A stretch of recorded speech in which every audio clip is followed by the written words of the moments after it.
Don't we, in our society, in our culture today, change wording?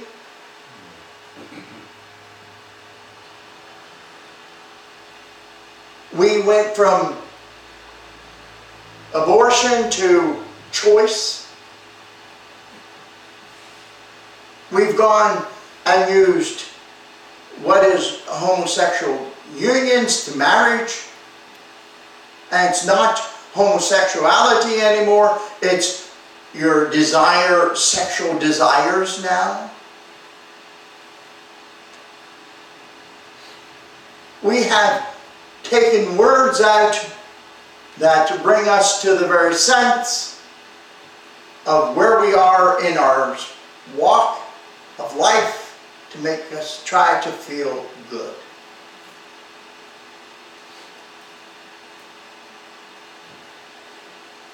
We've taken away from food stamps, and now you have an access card.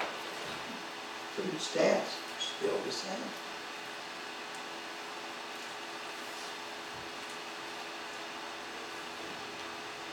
No, we have changed quite a bit in the sense of thinking. But as Solomon writes about this and deals with it, we see oppression, tragedy, sorrow all around us. Inside of us there's an inner voice that says that's just not right. This shouldn't be happening. And how could we possibly fix the great injustice? Don't we love to try to fix something that's unfixable?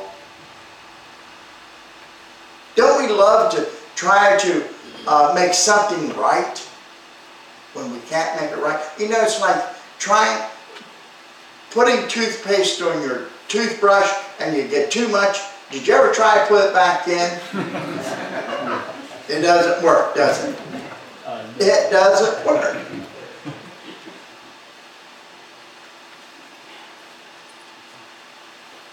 Do you ever after you take a shower and you see all your hair laying in the bottom of the bathtub or the shower, and did you ever try to take and put it back on your head? It doesn't stay, does it? When our girls were home and growing up, I would get so frustrated with their mother and them that when they washed their hair, there was enough of hair in a bathtub that I wish I had it.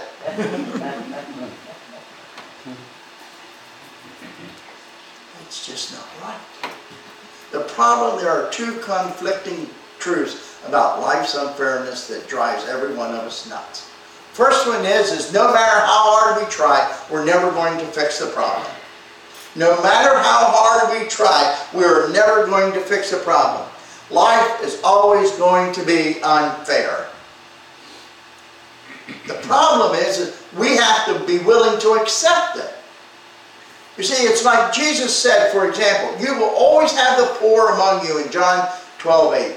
He said, you will always have the poor among you.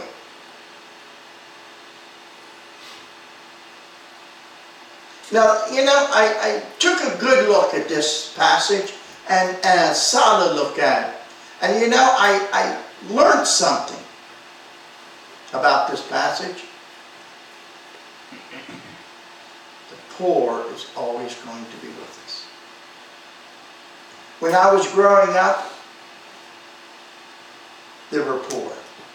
I remember hobos coming to our farm and working for the harvest season, and my mother would feed them, and after the harvest season they would pack up their stuff out of the barn and jump the train and head for another spot. How many of you ever met a hobo?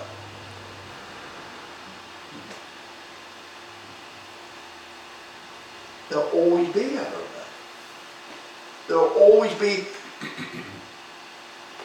homeless people.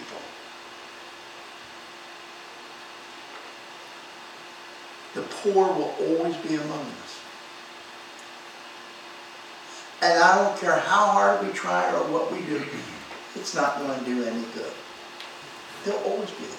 Jesus said, the poor will always be among us. You see, think about the rich man Lazarus in Luke 16:19 through 25. How many of you are familiar with that passage? That passage deals with the very fact that Lazarus laid outside the gates of the rich man, and the rich man had all he had, and he wouldn't share even the crumbs with Lazarus. And Lazarus sitting there with sores all over him and so forth, and in pain and all. And so when Lazarus died, he went to heaven, Abraham's bosom. When the rich man died, he went to hell. And the rich man looked up into heaven and saw Lazarus and Abraham, and he said, listen, just let Lazarus put a bottle of water, a drop of water on my tongue. He said, no. Well then, send someone back to tell my brother what hell is like. Send Lazarus back to tell him. And he said, no. Because there's already people there. You see, as we go through that passage, the person in hell is making all kinds of excuses and so forth. You see, the point of the story is, Jesus says, don't go there. Don't go there. Meaning the person in hell was constantly making excuses for someone or for something. And Jesus just said, you don't need to go there. You had your chance, you had your opportunity, and so forth. Don't go there. You see, don't go making excuses for what you don't, when you don't help the poor. You see, the rich man was basically making excuses why he didn't help Lazarus. And how many times we make excuses in not wanting to help the poor? The rich man ignored Lazarus' hunger, and we all know that he went to hell. Don't we make excuses? How many times have we gone down the street and there was a person there, with the sign, I'm homeless and so forth. Now some of them are professional panhandlers, no doubt about it. Matter of fact, just recently I read an article where there was a panhandler, and that panhandler had $1 million in the bank. A lot of them make their living of it. But then there are ones who are down and out, the poor. There are people like that. Okay? But we have to, if God convicts us of helping someone, we need to help. No doubt about it. And now, in understanding this brings us to the second truth. Life is always going to be unfair. No matter where we're at. God says it doesn't matter. He calls people to fix it. He calls people to fix it. You see, it reminds me of a lady. I was her pastor, matter of fact. And I was visiting one day, and the lady says, I don't know why we have to pay you. God's supposed to take care of you. True. That's the reason He put you there, to help take care of me. And she just looked at me. Hey,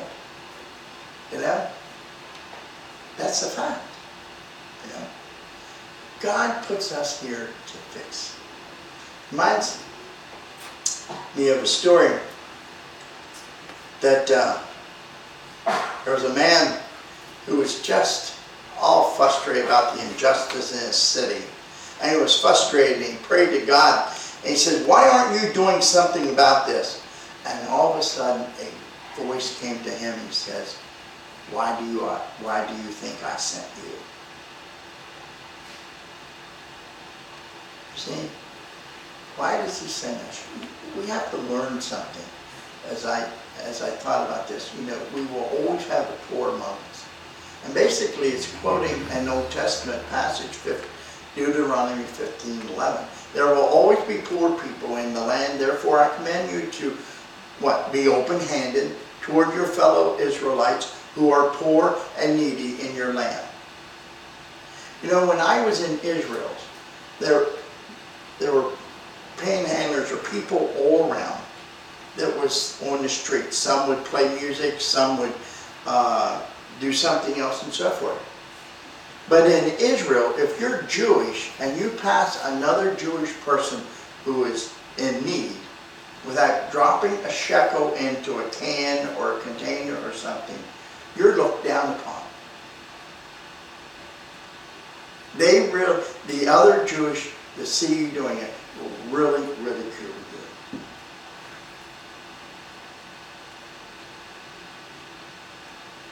So, you see, Deuteronomy 15:11 says that toward your fellow Israelites, basically freeing the servants. You see, we're free servants, and we're free to help the needy, the poor. Okay? There's a verse that Jesus quoted, and that verse is, you're always going to have the poor among you. Therefore, help them. Help them. We need to help them. You know, the commandment that God gives us throughout the scriptures is to help the poor, the needy, the down and out. It's a constant theme throughout the scriptures. In Proverbs 14:21, blessed is he who is kind to the needy. Proverbs 22:9, a generous man will himself be blessed. He shares his food with the poor. Notice what it says. If we share with the poor, we'll be blessed. You know, a song is not a song until it's sung. A poem is not a poem until it's read. A blessing is not a blessing until you give it away. Proverbs 19:17, he who is kind to the poor lends to the Lord and will reward him for what he has done. You see, when we help others, we're rewarded as well. God will reward us the way we help others. God is very clear. In Proverbs 21:13, if a man shuts his ears to the cry of the poor, he too will cry out and not be answered. You know, I can visualize Solomon sitting there thinking like this, and he sees his people in poverty and being oppressed, misused, and you know, he probably is somewhat frustrated about it. He's a king, he can do something. But there's others that are called to do and to help, to reach out and to touch the lives of others. But you know, Solomon's job description is to be a king. It's not in really helping all the poor and everything else. And we need to understand what, as being a king, he has certain powers. In Ecclesiastes, we can see that quite often. But in verse 4, he says, I saw all the labor, the achievement, spring from man's envy of his neighbor. This too is meaningless and chasing after the wind. You know, this passage, this verse here, it says chasing after the wind. How many of us have ever heard the phrase keeping up with the Joneses? Yeah. And that's what Solomon's saying here. A man's envy of his neighbor. Sometimes people become envious about others, what others have. You see, he realizes the second reason is to lead to poverty. Some people were just plain lazy. Just plain lazy. You know, as I pastor the church here and I have other things I do. You know, someone asked me what I did. I told them I'm retired. And they go, but you're doing all this. I said, I'm retired, I'm not dead.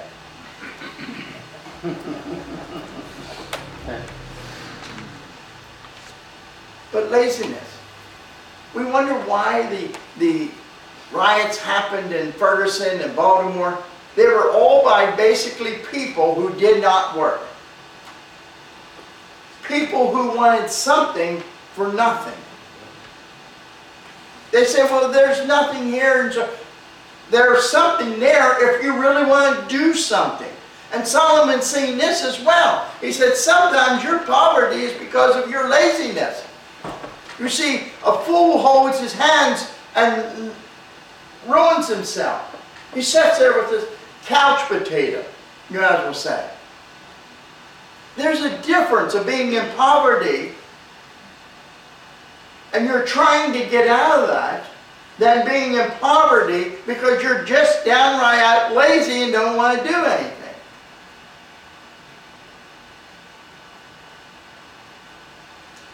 See, Solomon saw this going on. Proverbs 6:10 through 11, a little sleep, a little slumber, a little folding of the hands to rest. The poverty will come on you like a thief, and the scarcity like an armed man. Yeah? There's a difference. You know, when welfare started, and don't get me wrong, if some people are on it, that's fine. If they need it, that's fine. I don't have a problem with that.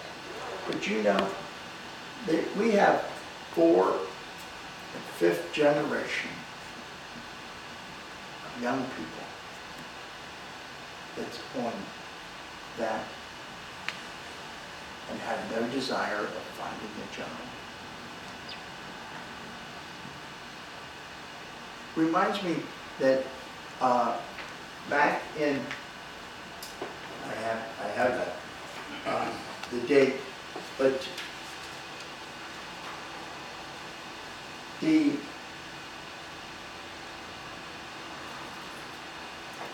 when all the people was being killed and they stopped flying planes, except for one company.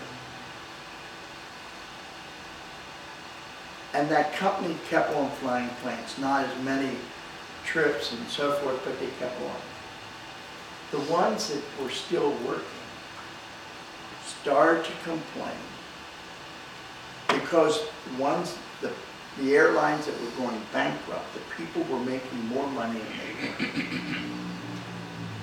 And they were going to go on strike for more money. It's like in Seattle, they passed an ordinance that all the restaurants and so forth, and everybody works within the boundaries of the city, they're paid minimum wage is $15 an hour. Some of them now are complaining they don't want as many hours because if they work all those hours, that means they lose benefits, government benefits, and have to move out of government housing because they're making too much money.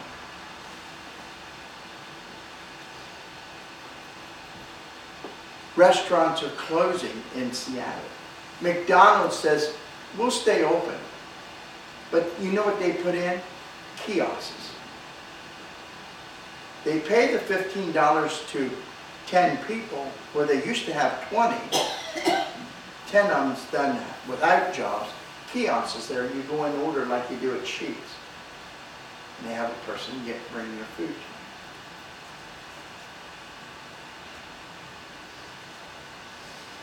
Los Angeles did the same thing. McDonald's did the same thing, put kiosks in. You see, my friends, life is unfair, but you know, some people are just downright don't know it. It's not just health, but it's your wealth.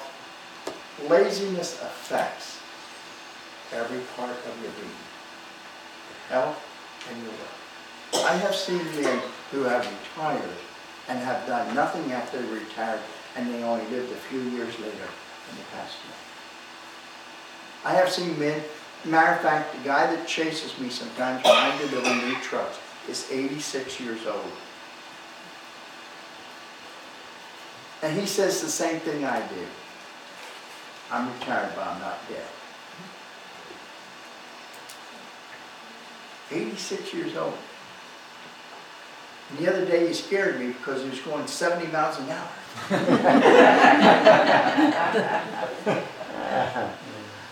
In heavy traffic.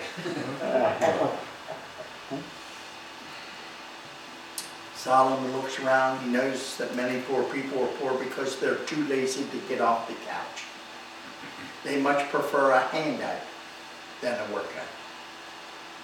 How many people of our world today are culture? They vote, people today vote on a candidate who's going to give them the most. You know, I like what John F. Kennedy said years ago. Don't ask what America do for you, but ask what you can do for America. You know, it should not, you know, excuses don't help.